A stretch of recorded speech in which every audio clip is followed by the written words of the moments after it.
we've introduced a couple more elements into the setup here. So let's review again and add those into the review, right?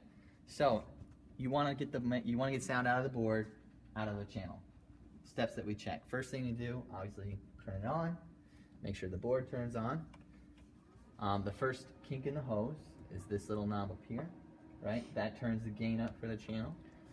The second kink in the hose would be, actually, the second kink would be the mute button, right? Because the sound will go out of there into the channel, and it will go through all these settings and hit the mute button. So that's the second thing you have to check. And if that's off, then that kid's unkinked his hose. The third one would be the fader, right? And the fourth one would be this over here. Now, how you can check if sound is making it to certain points is, you know, obviously you can do the input button, which is great, so you can see the meters for all the channels at once, as opposed to just one at a time. So with our channel 1 here, we can see that sound is making it to the channel. So we know that at least the gain knob is properly getting sound in, because this wouldn't go up at all if there was no sound coming into the board, right?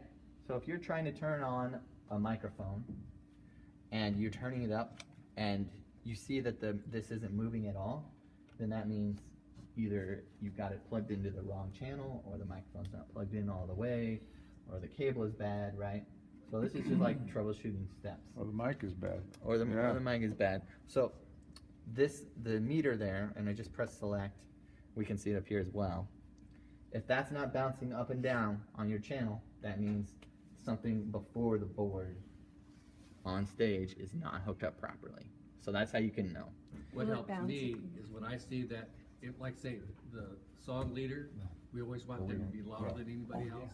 And so if I'm not sure what mic they're on when they're talking, that will be moving more than the rest of them. So then I know whether I need to turn that person up or they're too loud and turn them down. So I'm doing the right check. Right, and in that instance, Ron, that's where the solo function comes really handy. So you would have some headphones plugged in, and you just have it over one ear, the guy who's mixing, and you need to figure out what channel this singer is on. You can go in here and you can just solo and go through all the channels, and you can find it, because just that channel will turn on when you solo it, and then you can hear, oh, this is him, and then you can bring it up, and then, right? So that's that, rather than, well, that looks like it's bouncing up more, let's give that a try. Yeah, no, wrong one, no. Do you work with headphones normally? You know, do I? Well, yeah, or should we? Is that recommended, or?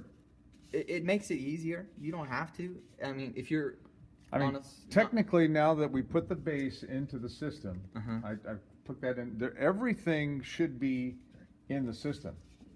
Anybody that speaks, anything, any music that's played, everything is in the system, the computer. So technically, you could have the headphones on, and that tells you exactly what the board is hearing, right? Right. And so this is, we'll get to mixing stuff in a bit, Dad.